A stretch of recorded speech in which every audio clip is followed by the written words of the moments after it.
To paint locomotives maybe is one of the most difficult parts for those who like railways, and it's because the locomotives, especially the diesel locomotives from the 60s or 70s or 18s, usually show many kind of effects like rust, chipping, grime, dirt, even oil, no? We need more techniques, obviously, for those locomotives than, for example, to paint a normal good wagons or passenger wagons. No? So I will give you in this video some tips and some techniques from the beginning to the end to paint a locomotive that could be realistic enough for your layout.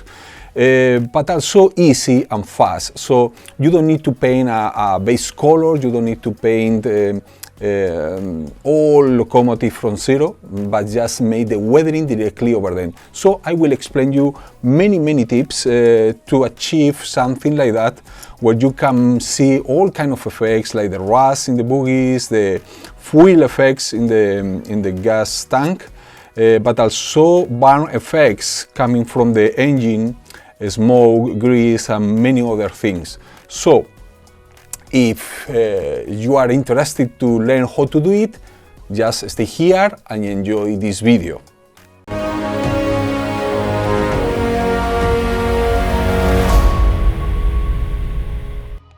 Here you will be shown how to paint and weather a Union Pacific locomotive using the original colors of the kit.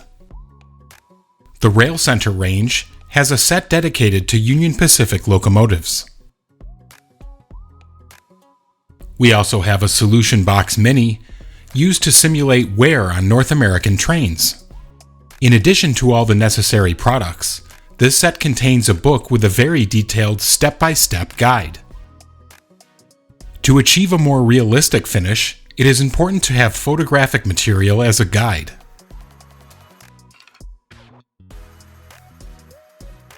With these photographs, you'll be able to see where and how the wear effects are produced. These effects are caused by wear and tear, as well as by the weather and the passage of time. Amongst the available documentation, you can find different levels of wear and choose the one you like best.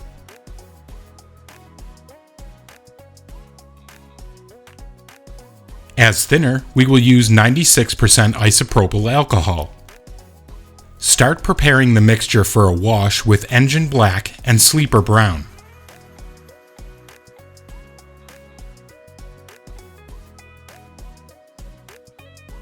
Deposit the new color on all the panel lines and around reliefs.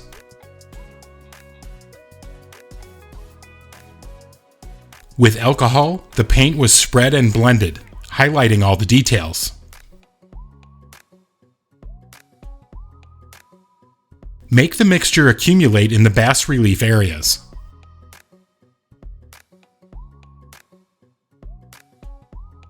The quality of the paint will make it flow by capillarity.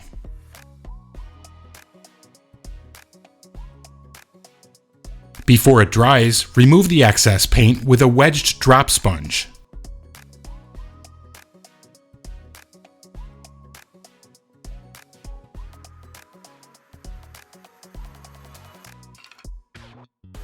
Continue to refine the wash with a brush dipped in alcohol.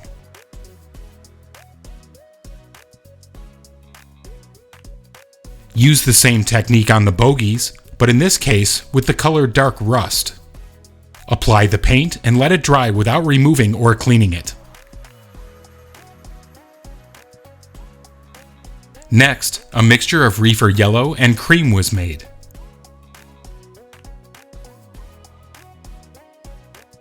Applied randomly in different areas, the mixture was used to simulate the discolored paint. You can cover whole panels or simply stipple the effect to obtain chromatic variety. It is important to avoid symmetry and for the effect to be completely random.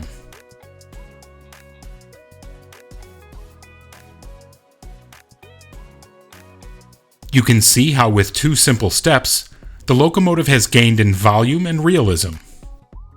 To make the wear effects on the letters, the colors caboose red and cream were mixed. Some of the letters were discolored by applying the paint with a fine Marta-Kolinsky brush. You must be careful not to stain the black outline.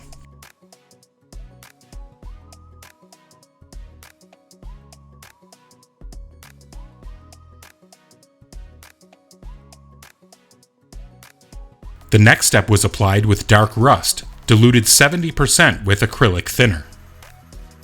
Airbrush the mixture very subtly on the lower areas of the locomotive. The same process was applied on the roof, using the color Sleeper Brown.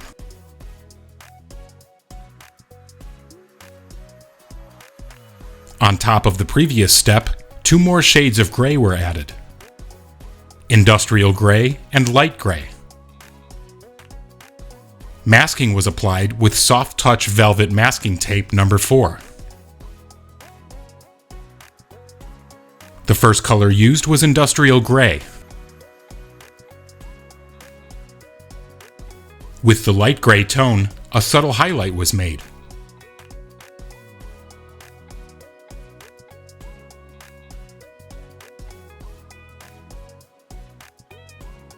Remove the masking tape and unify the effect without painting the vents.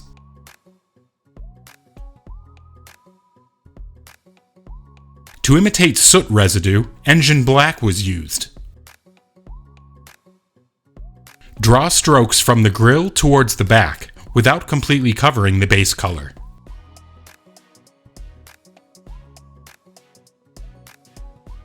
Now we are going to use the washes and pigments included in the rail center range. The pigment effects began by applying industrial dark dust on the lower area. Simply apply the product on the side walls, starting from the center and working downwards. To exaggerate the effect and fix it at the same time, use mechanical wash.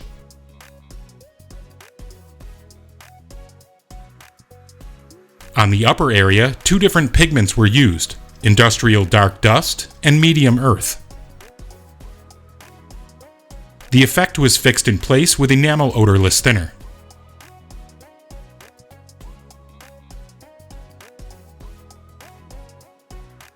In the lower areas, trackside rust was added to the previous 2 pigments, and again fixed with thinner. The next step will be to make spot washes using the colors Mechanical Wash and Soil Wash. Place the product in the nooks and crannies, screws, hinges, and around raised and recessed details. The wash will be distributed by capillary action and will increase the sensation of volume by creating contrast. If it is necessary to remove some of the product, you can do so with a makeup applicator, cotton bud, etc. It is important to allow at least 30 minutes to elapse to avoid removing the wash from inside the details.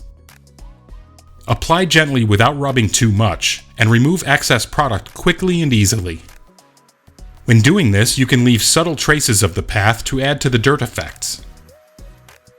You can also refine the effect to obtain finer strokes.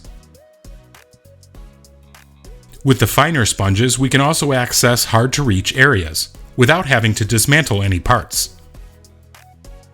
For chipping and scratches, the colors Dark Rust and Grimy Brown were used. With a fine 00 Marta-Kolinsky brush, small dots were made. You must try to make them as fine as possible to maintain the scale. It is important to avoid any symmetry when creating both chipping and scratches.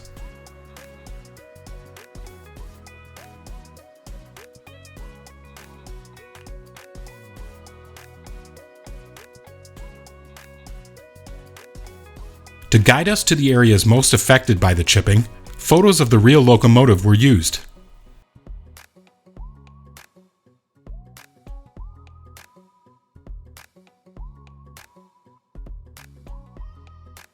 The Streakingbrusher will be particularly useful to represent rust runoff and streaking.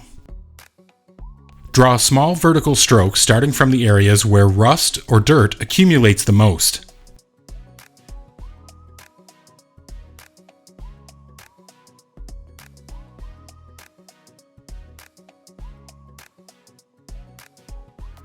With a brush dipped in enamel odorless thinner, refine the streaks and give them their final shape.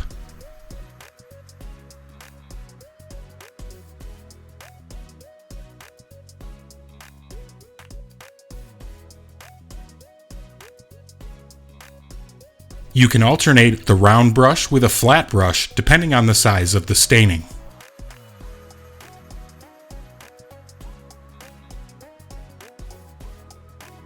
In the edges and nooks and crannies, you can blend it with a dry brush, creating shadows and accumulations of dirt.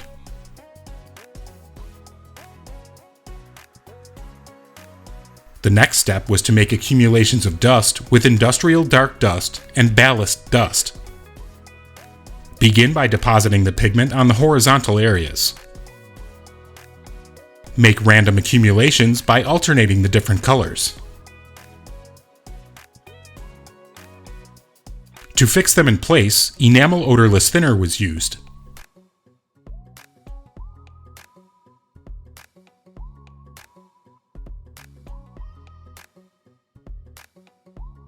Continuing with the pigments, the bogies were worked with trackside rust.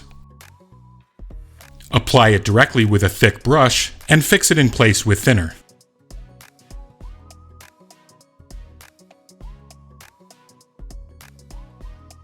Before the thinner dries, sprinkle soot black pigment around the axles.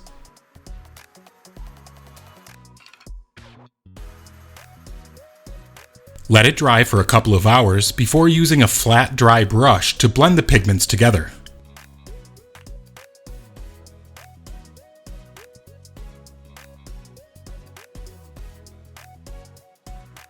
Use Locomotive Grime as a spot color to exaggerate the dirt effects around the details.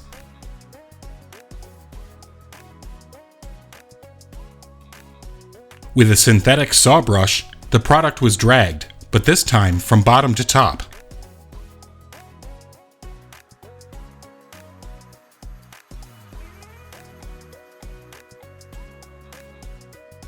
Finally, grease and fuel splashes were easily and realistically placed with fresh oil staining. The color was slightly diluted to make splashes with the help of a brush and air from the airbrush.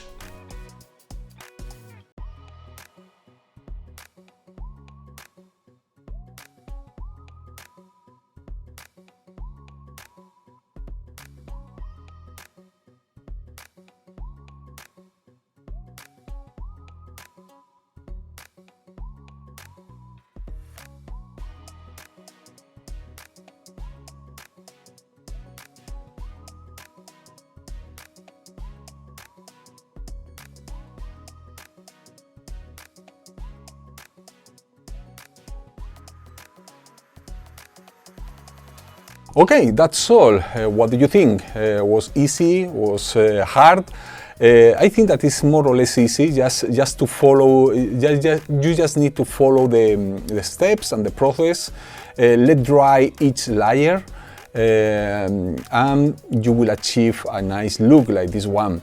So now it's time for you. Just try in your locomotive. Don't forget, it doesn't matter if your locomotive is from this company or another. No? More or less the colors could be the same for all of them. Obviously, some colors or some effects works much better over a black base color, in another cases over yellow, like in that case from the Union Pacific diesel locomotive. But anyway, just try, just change the colors if you need it.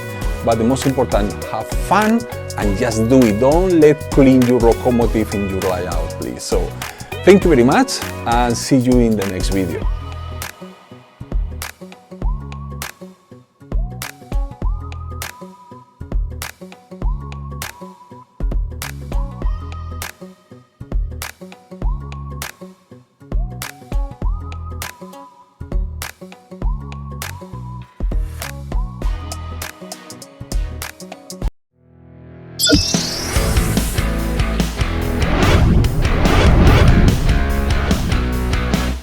Discover many more videos on our YouTube channel.